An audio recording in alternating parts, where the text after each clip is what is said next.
ہاں جی السلام علیکم شاہ جی. السلام علیکم بھائی جان, کیسے ہیں آپ؟ جی سر یار میں گھر جا رہا تھا, آپ نے مجھے روک لیا ہے گاڑی میں بیٹھے بیٹھے ہی. آپ نے کہا جی خبر ہی ایسی سنا دی. بس سر 2 بجے آپ نے عمران خان صاحب کو آخرکار نااہل قرار دلوا دیا الیکشن کمیشن سے. بات یہ تیسرے پرائم منسٹر پاکستان کے بنے جنہیں نااہل کیا گیا. توشہ خانہ میں یا اوورال نہیں, وہ دوسرے اور بڑے واہیات فضول قسم کے الزامات پہ کیا گیا, جن کو عمران خان صاحب یوسف رضا گیلانی صاحب کو ان کو کہ جی آپ نے خط لکھنا ہے, وہ فرانسیسی حکام کو صدر کے خلاف وہ انکوائری کریں.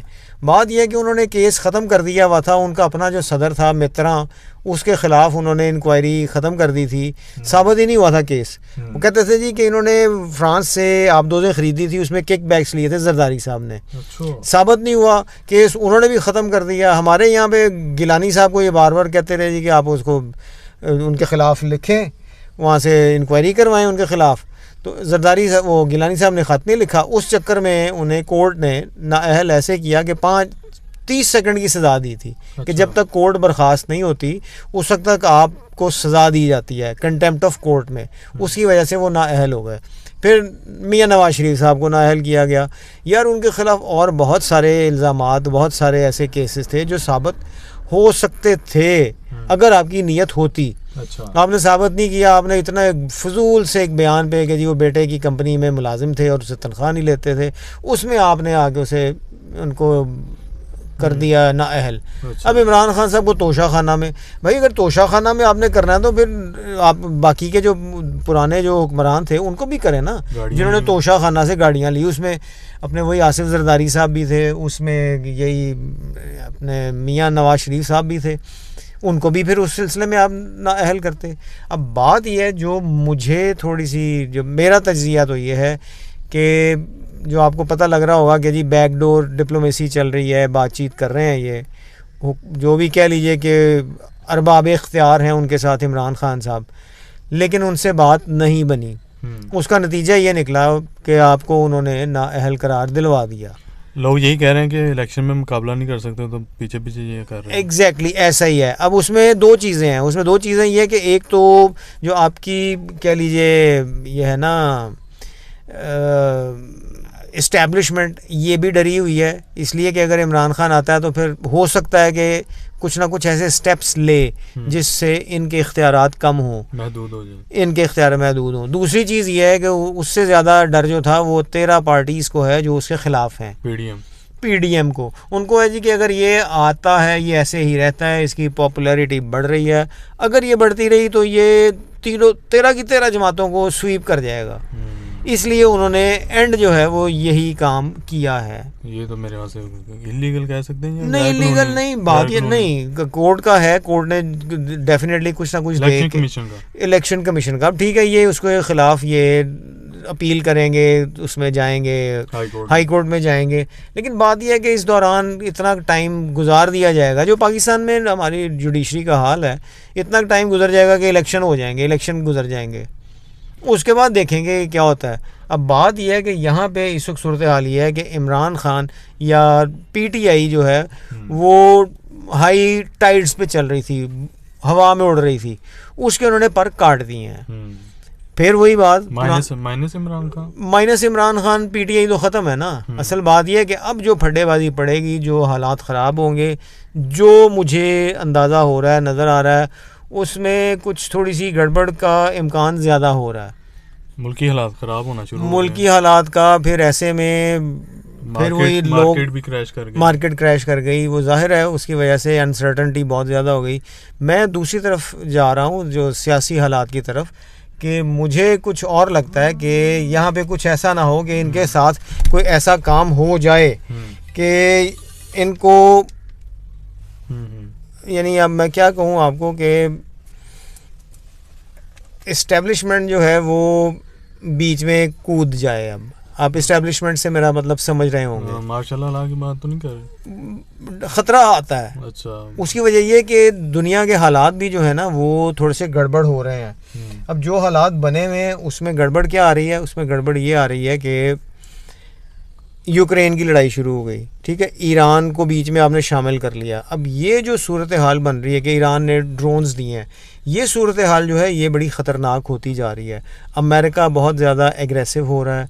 امریکہ کے جو صدر صاحب نے کچھ دن پہلے بھی پاکستان کے بارے میں بیان دیا کہ جی ہمارا جو نیوکلیئر آرسنال ہے, جو ہمارے ایٹمی اسلحہ ہے, وہ محفوظ نہیں ہے. ایسے میں مجھے کچھ ڈر سا محسوس ہوتا ہے کہ کچھ ایسی بات نہ ہو جائے جس میں امریکہ کو یا وہی عالمی طاقتوں کو پاکستان میں سیاسی سے زیادہ ایک ایسی حکومت کی ضرورت ہو جس کو وہ خود سے آرام سے جیسے چاہیں استعمال کر سکیں. اچھا, مجھے یہ خطرہ زیادہ لگ رہا ہے. اب آگے اللہ تعالی ہمارے حال پہ رحم کرے. ابھی جو چیزیں نظر آ رہی ہیں ان میں جس طرح سے ہم دیکھ رہے تھے, جو سنا ہے یہاں لاہور میں بھی پروٹیسٹ شروع ہو گئے, جے روڈ بند ہو گیا, کافی روڈ بند, پورے پاکستان میں احتجاج شروع ہو گیا. جی احتجاج شروع ہو گیا. وہ اب چیز بڑی خطرناک ہو رہی ہے. یہ دیکھیں نا سر, اس کو نااہل کرنے سے کیا مہنگائی کم ہو سکتی ہے؟ جو لوگوں کو ریلیف نہیں مل رہا, یہ مہنگائی والی بات نہیں ہے. آپ اس کو اس طرف نہیں لے کے جائیں کہ یہ مہنگائی کم ہو جائے گی یا پٹرول کی قیمت سستی ہو جائے گی. یہ بات یہ ہے آپ کی سروائیول کی جنگ. آپ کو جو 13 پارٹیز ہیں ان کو نظر یہ آ رہا ہے کہ یہ فارغ ہو جائیں گے. انہوں نے یہ کام کیا ہے. اب اس کے بعد نیکسٹ سٹیپ جو ہے اب پکا ہو گیا. میاں صاحب, بڑے میاں صاحب واپس آئیں گے. اور P T I Imran Khan کے بغیر سے, اب پی ٹی آئی میں بھی اگر ایسا ہوتا ہے عمران خان کو نااہل کرتے ہیں, اسی طرح انہوں نے کہا نا جی اس کے خلاف جو ہے وہ کارروائی کریں, وہ فوجداری کرمنل کیسز کریں. اگر کرمنل کیسز کرتے ہیں آپ اسے پکڑ لیتے ہیں, بند کر دیتے ہیں, پیچھے پھر پارٹی کے اندر رفٹ شروع ہو جائے گی کہ شاہ محمود قریشی صاحب آگے آئیں گے کہ اسد عمر صاحب آئیں گے, اس سے پارٹی اور کمزور ہوگی.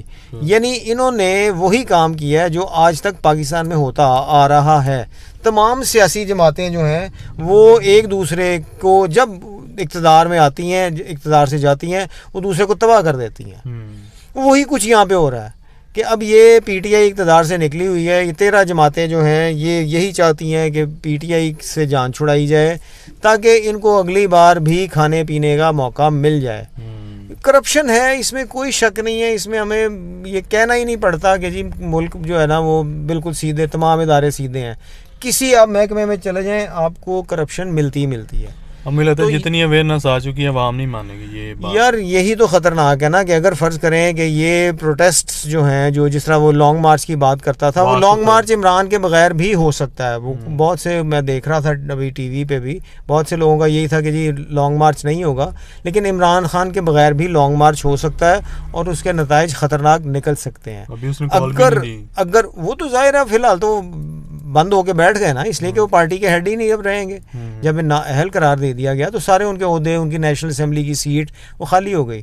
مسئلہ یہ ہے کہ اس وقت جو صورتحال بننے والی جو نظر آتی ہے وہ ملک میں بہت انتشار پیدا ہوتا ہے. مجھے لگ رہا ہے, مجھے ڈر ہے اس کا. مجھے کچھ لوگ کہہ رہے ہیں کہ یہ جو الیکشن کمیشن ہے اس کا عدالتی نہیں اختیار ہے اس کے پاس, مطلب فیصلہ کرنے. دیکھیے اب وہ یہ اس نے کر دیا, اناؤنس کر دیا. اب آپ نے جو کچھ کرنا ہے آپ نے ہائی کورٹ میں, اب لیگل بیٹل ہے. بالکل, اب آپ نے جو کچھ سپریم کورٹ تو اگلا چینل ہوتا ہے نا یار. پہلے ہائی میں جانا, پہلے ہائی کورٹ میں جاتے ہیں. ٹھیک ہے, ہائی کورٹ سے کریں گے, اس کے بعد جو اگر وہاں پہ فیصلہ ان کے خلاف آتا ہے پھر یہ سپریم کورٹ میں جائیں گے. لیکن اینی ہاؤ ابھی جو صورتحال ہے وہ انتہائی خطرناک ہو گئی ہے. یہ جو عمران خان کہتے تھے اس میں واقعی الیکشن کمیشن کا, میں تو اسے متنازع فیصلہ ہی قرار دیتا ہوں, اس لیے کہ پھر وہی طاقت میں آپ آ کے بیٹھ گئے ہیں. آپ نے جو چاہا جیسے چاہ رہے ہیں آپ وہ کر رہے ہیں. نیب لاز آپ نے امینڈ کیے, اب یہ آپ نے نیا ایک پنڈورا باکس کھولا ہے, ایک نئی لڑائی آپ نے ملک میں ڈال دی ہے. ابھی آپ کے پاس وہ سیلاب سے متاثرین کو آپ بحال نہیں کر سکے, آپ کے حالات اتنے مخدوش ہیں ملک کے, اس کے باوجود آپ نے پنگا ڈال دیا ہے.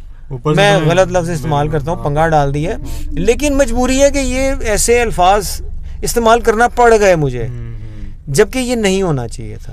اور ویسے اللہ ہمارے ہاتھ پہ رحم کرے پاکستان پہ. ہاں جی, اور ویسے بھی وہ لانگ مارچ کی کال بھی میرے ہاں سے کہہ رہے تھے میں دے دوں گا اکتوبر کے اندر. بھائی وہ تو دیکھیے آئے گی تو صحیح, کچھ نہ کچھ ہوگا. اس کے آگے جو سیکریٹری ہیں وہ آگے آئیں گے, یا وائس چیئرمین جو تھے شاہ محمود قریشی صاحب, ان میں سے کوئی ایک کوئی کال دے سکتا ہے. لیکن یہ چیزیں جو ہے نا یہ ملک میں انتشار کو, لڑائی کو, خون خرابے کو, یہ اس کی طرف اشارہ کرتی ہیں. اللہ ہمیں اس سے محفوظ رکھے. ویسے بھی فیض آباد میں دیکھا کتنے کنٹینر لگ چکے ہیں. جی بالکل ایسے ہی ہے نا, ہر جگہ پہ یہی کچھ ہو ہو رہا ہے. ہاں اب تو حالات بہت کشیدہ ہو جی گئے. بس اللہ سے دعا ہے کہ ہمارے لیے بہتری کرے. چلیں شاہ جی تھینک یو جی آج کا اوکے. اپڈیٹ کرنے کے لیے تھینک یو. اوکے السلام علیکم.